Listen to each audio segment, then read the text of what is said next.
오늘 하나님께서 저와 여러분에게 주시는 말씀은 마태복음 11장 2절부터 14절까지의 말씀인데 좀 길지만 제가 다 읽겠습니다. 여러분 성경을 자세히 저와 함께 보시겠습니다. 요한의 옥에서 그리스도의 하신 일을 듣고 제자들을 보내어 예수께 여짜오되 오실 그이가 당신이 오니까 우리가 다른 이들을 기다리오니까 예수께서 대답하여 가르사대 너희가 가서 듣고 보는 것을 요한에게 고하되 소경이 보며 안전뱅이가 걸으며 문둥이가 깨끗함을 받으며 기머거리가 들으며 죽은 자가 살아나며 가난한 자에게 복음이 전파된다 하라. 누구든지 나를 인하여 실족하지 아니하는 자는 복이 있도다 하시니라. 저희가 떠나며 예수께서 무리에게 요한에 대하여 말씀하시되 너희가 무엇을 보려고 광야에 나갔더냐? 바람에 흔들리는 갈대냐? 그러면 너희가 무엇을 보려고 나갔더냐? 부드러운 옷 입은 사람들이냐? 부드러운 옷 입은 자들은 왕궁에 있느니라. 그러면 너희가 어찌하여 나갔더냐? 선지자를 보려더냐? 옳다. 내가 너희에게 이르노니 선지자보다 나은 자니라. 기록된 바 보라, 내가 내 사자를 내 앞에 보내노니 저가 내 길을 내 앞에 예비하리라 하신 것이 이 사람에 대한 말씀이니라. 내가 진실로 너에게 말하노니 여자가 낳은 자 중에 침례 요한보다 큰 이가 일어남이 없도다. 그러나 천국에서는 극히 작은 자라도 저보다 크니라. 침례 요한의 때부터 지금까지 천국은 침노를 당하노니 침노하는 자는 빼앗느니라. 모든 선지자와 및 율법에 예언한 것이 요한까지니 만일 너희가 절거받을진대 오리라 한 엘리야가 곧 이 사람이니라. 아멘.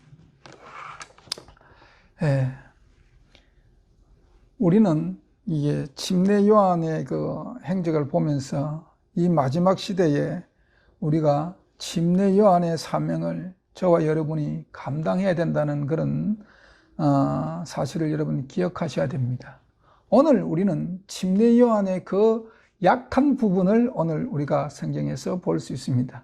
여러분 신앙생활 하면서 혹시 오늘 성경 본문을 보면서 이런 의문이 생기지 않으셨습니까? 침례 요한 운명에 대하여 많은 사람들은 이런 의문을 갖습니다. 왜 하나님께서 침례 요한이 감방에 갇혔을 때에 정말 그 암울하고 우울한 정말 그 죄수들이 가는 그 감방에 갇혔을 때에 그 감방에서 신음하다가 결국 헤로디아에 의해 가지고 딸 살로메를 통해 가지고 침례 요한이 머리가 잘리는 그런 죽음을 맛보지 않습니까? 왜 하나님은 침례 요한이 감방에서 신음하는데 머리가 잘려 죽도록 내버려 두셨는가? 왜 하나님은 그 요한을 그 감방에서 구해낼 능력이 있으신 하나님은 왜 구해내지 않으셨는가? 이런 의문을 우리는 침례 요한의 죽음을 통해서 우리는 의구심을 갖고 많은 사람들이 이 의구심을 가집니다. 이런 의구심 때문에 오늘날 많은 크리스찬들이 기독교인들이 내가 꼭 위험에 처하고 어려울 때에 하나님은 왜 나를 돌보지 않으시는가? 하나님께서 왜 나와 함께 하지 않으시는가? 그런 의구심 때문에 때로는 어떤 영혼들은 실족되기도 하고 어떤 영혼들은 하나님에 대한 믿음을 파산하는 그런 경우도 생깁니다. 침례 요한 그는 누구입니까? 우리가 그는 침례 요한이 어떤 사람인가를 여러분 잘 아셔야 됩니다. 왜냐하면 마지막 시대에 이 시대는 침례 요한과 같은 엘리야들이 일어나서 마지막 복음을 전해야 되거든요. 그러면 침례 요한이 과연 어떤 사람인가를 우리는 잘 알고 그가 살아온 생애가 어떤 생애인가, 왜 침례 요한은 오늘 마태복음 11장에 이게 연약한 모습을 보이는가, 우리는 한번 요한을 통해서 우리 자신을 스스로 점검을 해봐야 합니다. 첫째, 침례 요한은 그가 태어나기 650년 전에 이미 메시아를 소개할 그런 메시아를 소개하기 위해서 그 준비된 사람입니다. 우리 딱 꼽은 게 이사야 40장 3절에 보면은 650년 전에, 태어나기 650년 전에 이사야 40장 3절에 이런 말씀이 있습니다. 외치는 자의 소리여 가로되 너희는 광야에서 여호와의 길을 예비하라, 사막에서 우리 하나님 대로를 평탄케 하라, 이렇게 했습니다. 예. 이사야 40장 3절에 이미 예수 그리스도가 오시는 것을 예비하기 위해서 엘리야가 이 땅에 광야에 외치는 자의 소리로 이 땅에 출생할 것에 대해서 기록해 나왔습니다. 예. 또 누가복음 1장 13절에 보면은 그 가문이 어떤 가문이냐, 샤가라가 아버지인데 그 아버지는 제사장 가문입니다.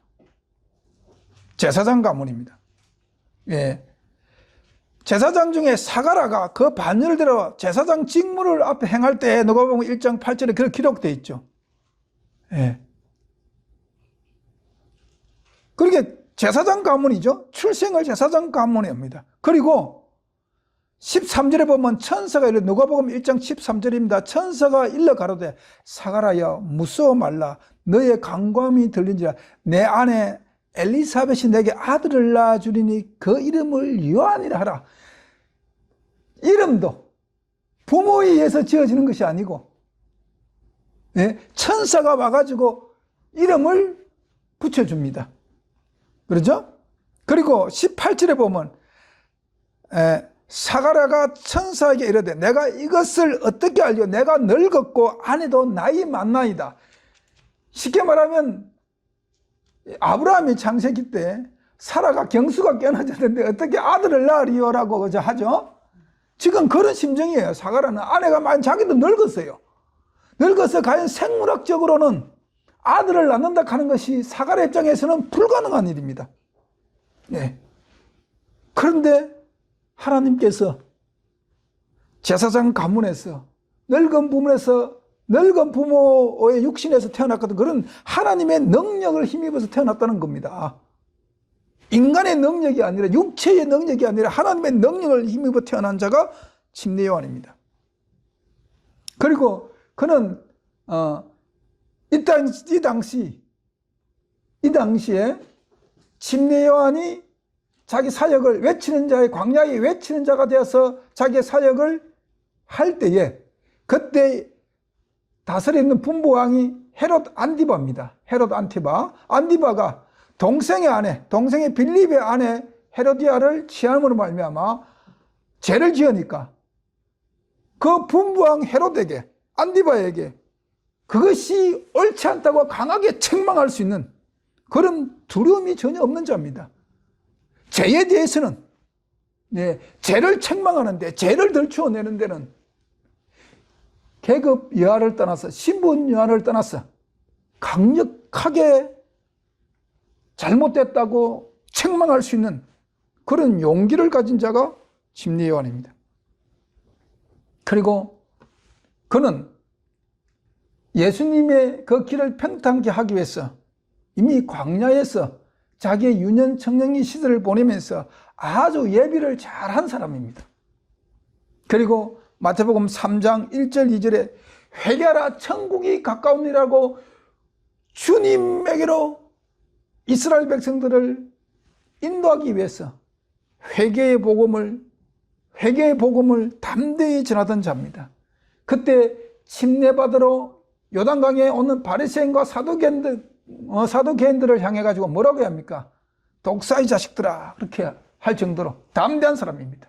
누가 너의 임박한 진노를 피하게 하느냐 하고 그렇게 책망할 수 있는, 그 당시에 바리새인과 사두개인들은요, 유대의 종교 지도자들입니다. 그렇지 않습니까? 종교 지도자들입니다.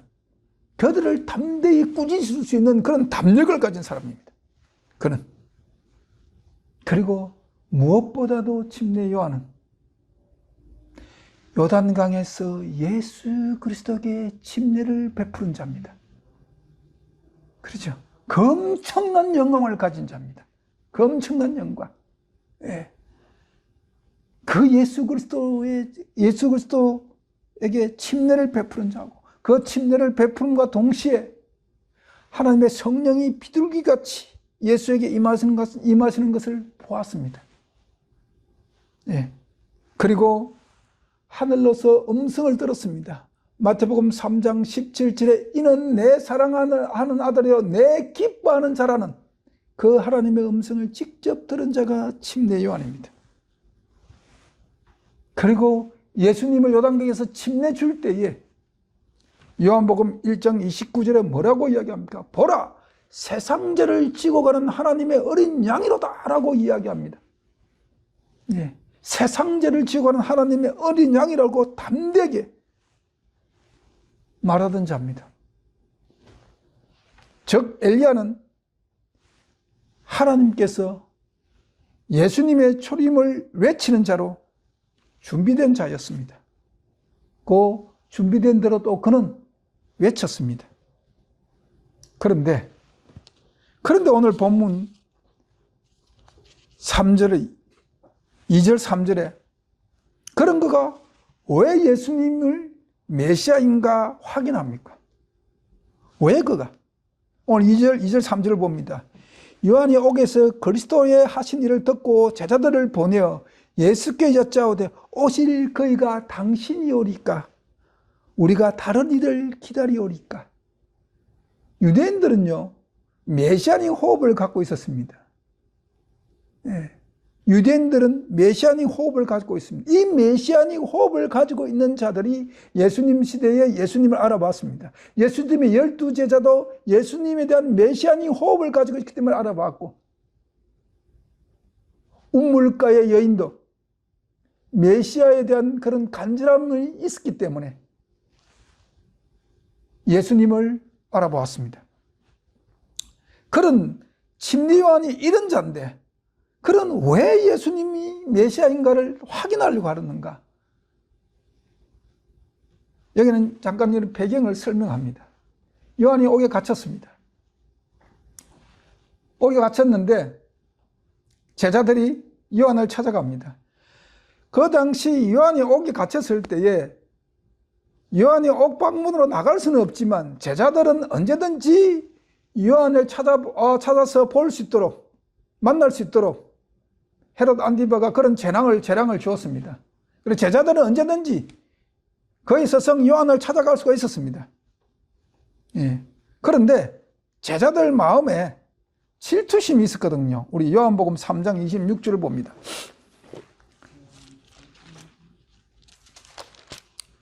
3장 26절에 이런 말씀입니다. 저희가 제자들입니다. 요한의 제자들, 저희가 요한에게 와서 가로되 랍비여, 선생님과 함께 요단강 저편에 있던 자, 곧 선생님께서 전가신 자가 세례를 주매, 침례를 주매 많은 사람이 다 그에게로 가더이다.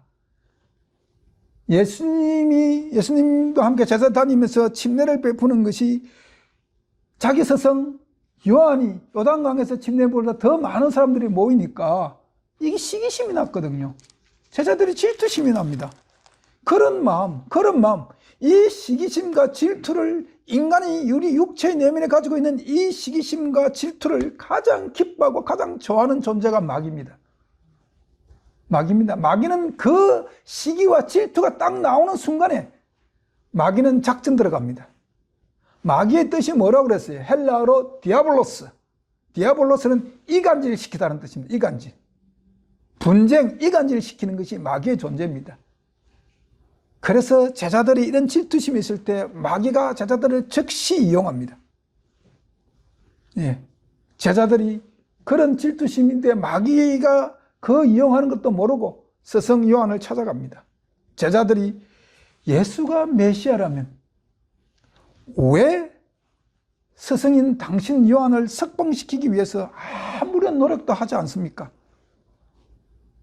이렇게 질문합니다. 그가 메시아라면 당신이 이 감옥에서 고생하는 것을 보고 가만히 있는다 하는 것이 말이 됩니까? 어떻게 하든지 그의 능력을 발휘해서 우리 스승이신 당신을 이 감옥에서 석방시켜야 되지 않겠습니까? 그렇게 말을 합니다. 그러니까 의심이 갔죠. 그 의심, 제자들 마음속에 이런 의심을 누가 갖다 줬습니까? 마귀가 갖다 주는 겁니다. 그런데 이 이런 의문들이 제자들이 요한의 제자들이 스승을 찾아가 가지고 이 감옥에 있는 스승에게 이 말을 전할 때 이 의문들이 요한의 마음에 순간적으로 의심을 일으키게 합니다. 요한이 순간적으로 과연 메시아인가? 제자들이 그렇게 계속 이야기를 하니까 그냥 요한의 마음도 잠깐 요동해가지고 그 의심이 같이 들어간 거예요. 그러니까 제자들이 그 하는 말씀을 확인해 보고 싶었던 겁니다. 그래서 제자들을 보내어서 메시아인가를 확인합니다. 오실 이가 당신이 오리까? 아니면 우리가 당신의 메시아가 아니면 우리가 다른 이 진짜 참 메시아가 우리를 또 기다려야 됩니까? 이 질문이거든요. 그런데 제자들이 찾아와 가지고 예수님께 왔는데 예수님께서 당장 대답을 주지 않았습니다. 예수님이 다닐 때마다 항상 복음서 읽어보십시오. 예수님이 다닐 때마다 항상 군중들이 따라다녔습니다. 그렇죠? 많은 무리들이 예수님을 따랐습니다. 그들이 무리들을 가르치고 하나님의 천국 복음을 전파하고 난 후에 그들에게 뭐 했습니까? 치료해 주었죠. 그렇지 않습니까? 예수님의 사역은 항상 그랬습니다. 사역은 치료해 주셨습니다. 그 병자들을 다 고쳐주는 거예요. 다 치료하고 나서 얘가 해가 저뭇저뭇 기울어 가니까 이제 그 군중들이 다 집으로 돌아가고 났어. 요한의 제자들에게 예수님께서 대답합니다. 4절 봅니다. 오늘 본문. 예수께서 대답하여 가르치되 너희가 가서 듣고 보는 것을 요한에게 구하라. 복음은 먼저 듣는 것입니다. 이해하십니까? 믿음은 들으면서 나는 겁니다. 하나님의 말씀은 능력이 있는데 그 능력은 인간의 무엇을 들어야 됩니다. 듣고 나면 이게 보는 것을 요구하게 가다 눈으로 보인다는 겁니다.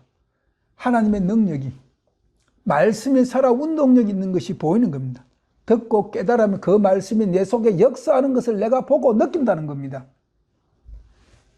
소경이 보며 안전뱅이가 걸으며 문둥이가 깨끗함을 받으며 기머거리가 들으며 죽은 자가 살아나며 가난한 자에게 복음이 전파된다. 이 말씀이 어디에 있느냐?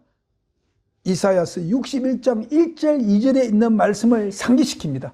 이사야서 61장 봅니다.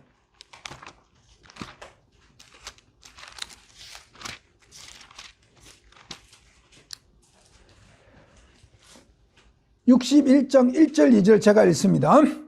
주 여호와의 신이 내게 임하셨으니 이는 여호와께서 내게 기름을 부어사 가난한 자에게 아름다운 소식을 전하게 하려 하심이라. 나를 보내사 마음에 상한 자를 고치며 포로된 자에게 자유를, 갇힌 자에게 노임을 전파하며 여호와의 은혜의 해와 우리 하나님의 신원의 날을 전파하여 모든 슬픈 자를 위로하되, 이렇게 되어 있거든요. 이렇게 기름을 부어사, 기름을 부었다는 뜻이 뭐예요? 메시아라는 뜻입니다. 메시아. 이 기름을 붓다는 뜻이 히브리 말로 메시아, 헬라 말로 그리스도, 이런 뜻입니다. 메시아가 나온다는 겁니다. 메시아가 임해가지고 가난한 자에게 아름다운 소식이 뭐냐? 복음입니다. 복음. 아름다운 소식. 복음을 전하게 하려 하심이라. 그러니까 복음의 첫 번째가 뭐냐? 마음의 상한 자를 고친다는 겁니다. 하나님의 천국 복음을, 산상순을 통해서 천국 복음을 전거 먼저 했었죠. 예수님께서 하셨지 않습니까? 그게 뭐냐면 마음의 상처, 상한 마음을 고치는 겁니다. 진리는 첫 번째, 이게 진리의 능력입니다. 참복음, 진리의 능력이 뭡니까? 상한 마음을 고치는 겁니다. 상한 마음. 하나님의 말씀은 우리의 영혼을 고치는 겁니다. 그 다음에 뭐냐? 포로된 자에게 자유를, 이게 들어가는 겁니다.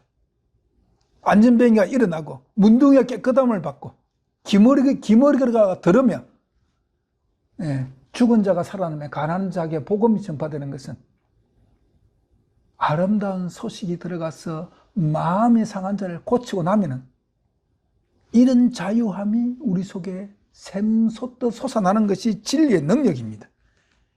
예수님께서 지금 요한의 제자들에게 대답한 것이 바로 이사야서 61장 1절 2절에 기록되어 있는 말씀들을 다시 요한에게 상기시키기 위해서, 내가 메시아다라고 요한에게 직접적으로 말씀하지 않으시고, 그렇죠?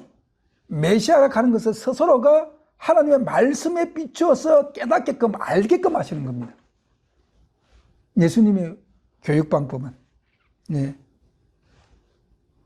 그래서 예수님께서 하신 일이 자기가 메시아인 것을 선언했을 뿐만 아니라 그의 나라가 세워질게 돼서 이제 제자들이 예수님이 하신 일을 듣고 본 것을 침례 요한에게 감방에 있는 침례 찾아가서 전하니까, 그때 예수님이 이 대답이 자기가 메시아라는 것을 요한에게 선언한 것뿐만 아니라 그의 나라가, 예수님의 나라가 세워질 것에 대한 그 확신이 침례 요한에게 새겨집니다. 확신을 갖게 됩니다, 침례 요한이. 그래서 침례 요한이 죽음에 대한 공포가 사라집니다. 이 이후로. 여러분, 마지막 시대에 우리가 살아남는 자가 되기 위해서는 예수님에 대한 확신이 있어야 됩니다.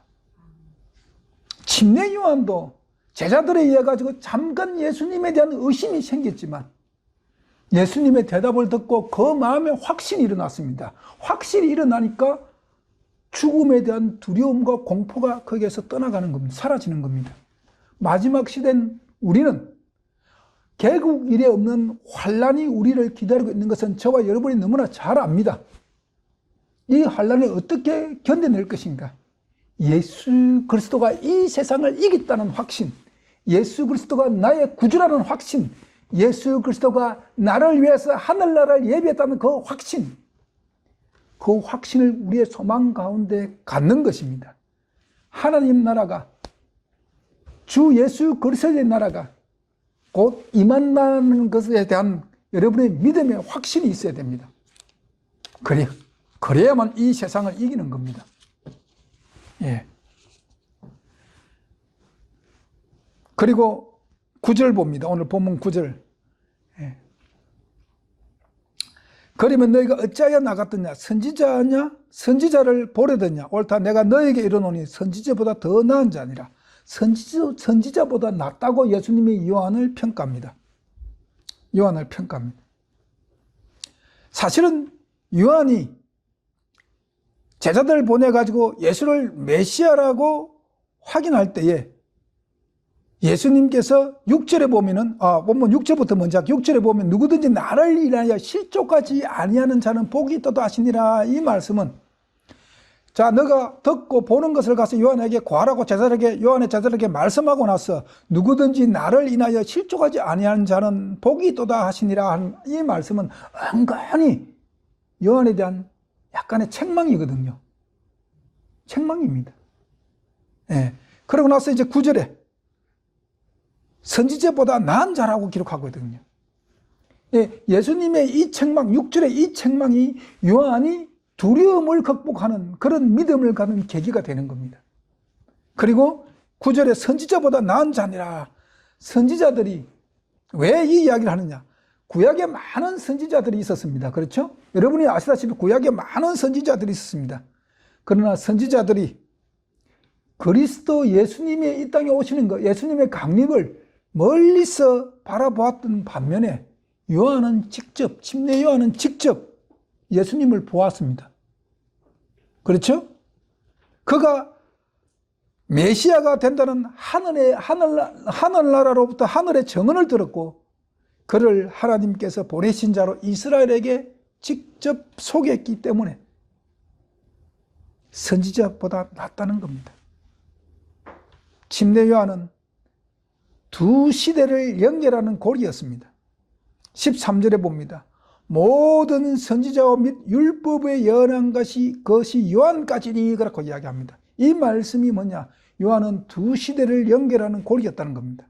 율법과 선지자가 말한 메시아가 바로 이분이다. 그러니까 구약의 완성이, 구약 성경의 완성이 바로 예수님이시다. 이걸 소개한 겁니다.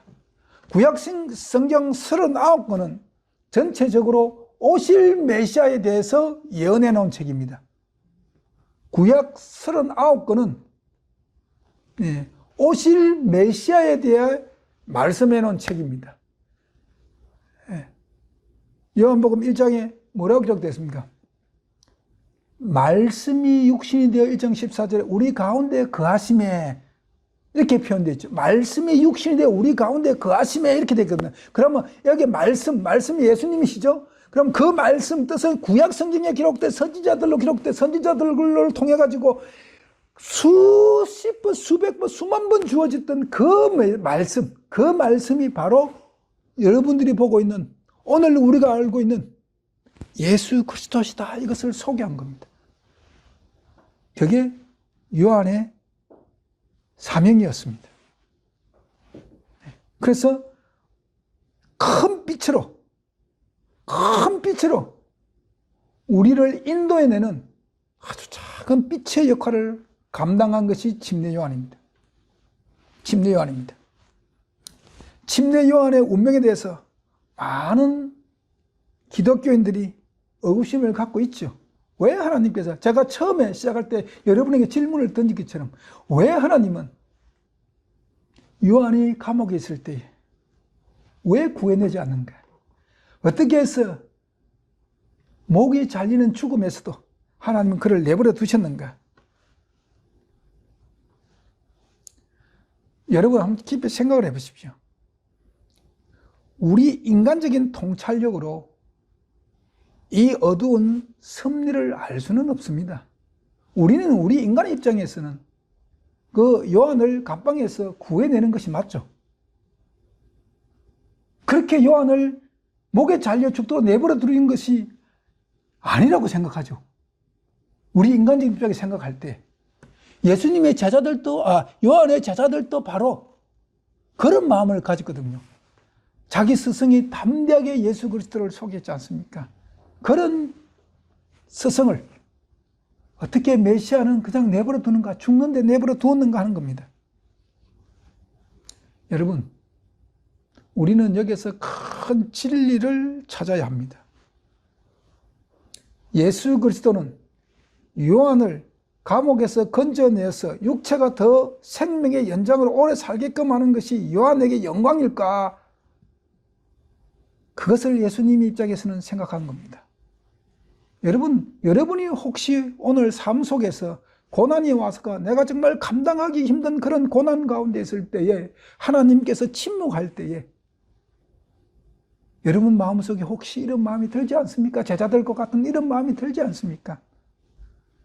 우리는 이 고난에서 건져내음을 받는 것이 우리는 더 위로되고 우리는 더 하나님께 영광을 돌릴 것 같아도 하나님 입장에서는 그렇지 않을 수가 있다는 겁니다. 침례 요한이 감옥에서 목이 잘린 죽음을 맛보지 않고 육체가 살아나는 것이 제자들 입장에서는 그게 더 하나님께 영광이 될 수 있다고 생각할지 모르지만 메시아인 예수 그리스도는 요한에게 더 큰 영광이 되게끔 요한을 쓰신 겁니다. 어떻게 해요? 요한이 그리스도의 고난에 참여하는 자로 만들었다는 겁니다. 여러분, 요한이 목에 잘려 죽음으로 말미암아 그의 죽음이 헛된 것이 아니라 예수 그리스도의 고난에 참여하는 자라는 사실을 기억하십시오. 이러면 우리가 오늘 겪고 있는 많은 기독교인들이 오늘 어려움과 고통 속에서 신음하는 그 고통 속에서 위로를 받을 수 있는 것이 바로 요한의 죽음입니다. 제자들의 마음에는 용납이 안 되지만 하나님은 요한에게 더 큰 은혜를 베풀어 주시는 겁니다. 예수 그리스도의 고난에 참여하는 자로 그를 세워주시는 겁니다. 오늘 많은 기독교인들이 여러분들이 정말 요한과 같은 그런 믿음을 가져야 됩니다. 요한이 잠깐 제자들에 의해서 예수님을 메시아인가 아닌가 의심은 했지만 예수님의 답변을 듣고 예수님의 희미한 질책을 받고 그가 메시아라는 것을 확실히 느끼고 죽음에 대한 공포가 사라졌을 때에 그는 죽음 앞에 담대함을 잃지 않았습니다. 그리고 그는 예수 그리스도의 고난에 참여하는 자라는 그런 기쁨을 누리고 감옥에서 있다가 그는 목이 잘려 죽었습니다. 이 마지막 시대를 살아가는 많은 기독교인들 여러분, 우리는 요한의 죽음을 보면서 무엇이 참된 은혜인가를 깨달아야 합니다. 요한은 그리스도의 고난에 내가 참여한다는 그 사실을 은혜로 받아들일 때에 요한은 죽음 앞에서도 하나님에 대한 믿음의 신뢰, 즉 하나님에 대한 신뢰, 믿음을 흔들리지 않고 굳건히 붙들 수 있었던 것입니다. 오늘 이 시대를 살아가는 많은 크리스찬들이요, 우리는 메시아라고 예수님을 소개하는 것이 여러분의 가장 큰 은혜라고 생각할 겁니다. 예, 은혜입니다. 맞습니다. 오늘날 많은 목사님들이 강다상에서 하나님의 진리의 말씀을 선포한다고 그 직분에 대해서 자부심도 가지고 그 자기의 사역에 대해서 그 프라이드를 갖고 계시죠. 하지만 여러분, 예수님, 요한처럼 예수님의 재림을 외치고 예수님이 이분이라고 소개하고 이런 많은 일들을 했다 할지라도 그것이 하나님의 가장 큰 축복은 아닙니다. 기독교인이 가져야 될 하나님의 가장 큰 축복은, 기억하십시오, 특별히 이 마지막 시대에, 예수님의 재림을 앞두고 있는 이 마지막 시대에 엘리야처럼 정말 광야에서 외치는 자로 그 사역을 감당하고 싶은 분들, 이분들은 꼭 기억하셔야 됩니다. 하늘이 주실 수 있는, 하늘이 우리 인간에게 주실 수 있는 가장 큰 은혜가 무엇인가? 물론 말씀을 선포하고 선교도 하고 해야 합니다. 이것도 하나님의 큰 은혜인 것은 맞습니다. 제가 부인하지 않습니다. 오늘 목사님들 사역이 큰 은혜인 것을 제가 부인하지 않습니다. 그거 맞습니다. 큰 은혜입니다. 그러나 더 큰 은혜, 하늘에서 우리 인간에게 줄 수 있는 가장 큰 은혜가 뭔가? 모든 은혜 중에 가장 크고 가장 값진 은혜가 뭔가? 그리스도와 더불어 그의 고난에 참여하는 자가 가장 큰 은혜입니다. 그것이 가장 가치 있는 일입니다. 그리고 그것이 하늘나라의 가장 큰 영광입니다. 저와 여러분들은 바로 이런 믿음을 가져야 합니다. 오늘 마지막 시대를 살아가는 많은 기독교인 여러분, 바로 우리는 이런 믿음을 가져야 됩니다. 요한의 연약함이 도리어 예수 그리스도의 말씀으로 말미암아 더 완전한 신뢰, 더 하나님께 대한 완전한 신뢰, 예수 그리스도가 메시아라는 더 확실한 믿음을 가지고 죽음의 공포를 물리치고 그리스도의 고난에 동참한 것처럼, 오늘 이 시대에 살아가는 우리도 요한처럼 순간적으로 연약해서 말씀에서 떠날 때도 있고 죄를 다시 지을 때도 있지만은, 요한도 예수 그리스도의 고난에 동참하는 그 사실을 인지하고 깨달았을 때에 예수님으로부터 칭찬받았지 않습니까? 모든 선지자와 및 율법에 예언한 것이 요한까지다. 오리라 한 엘리야가 곧 이 사람이로다 라고 예수님께서 요한에게 마지막으로 인칭을 하는 겁니다. 저와 여러분, 이란시교회 모든 성도 여러분, 아니 이 시대를 살아가는 많은 기독교인 여러분, 언제까지 여러분의 잣대로 예수 그리스도를 평가할 것입니까? 언제까지 예수 그리스도의 은혜가 여러분이 원하는 것을 채워주는 것이 그리스도의 은혜라고 생각할 것입니까? 그렇지 않습니다. 여러분은 이미 예수 그리스도의 보혈 공로로 예수 그리스도를 구주로 영접했습니까? 그러면 그 다음에 하나님께 주시는 가장 값진 은혜가 무엇인가? 그 은혜는 예수 그리스도의 고난에 동참하는 것입니다. 이게 우리에게 줄 수 있는, 하늘에서 우리에게 줄 수 있는 가장 큰 선물입니다. 그리스도와 더불어 그의 고난에 동참하는 것이 우리 인생 삶에 가장 가치 있는 것이고 하늘나라의 가장 큰 영광이 되는 것입니다. 여러분, 그것을 가지십시오. 그것을 가지십시오. 이 시대를 살아가는 많은 성도 여러분, 이 마음이 우리 속에 자리 잡을 때에 우리는 담대히 마지막 복음을 전할 수 있는 겁니다.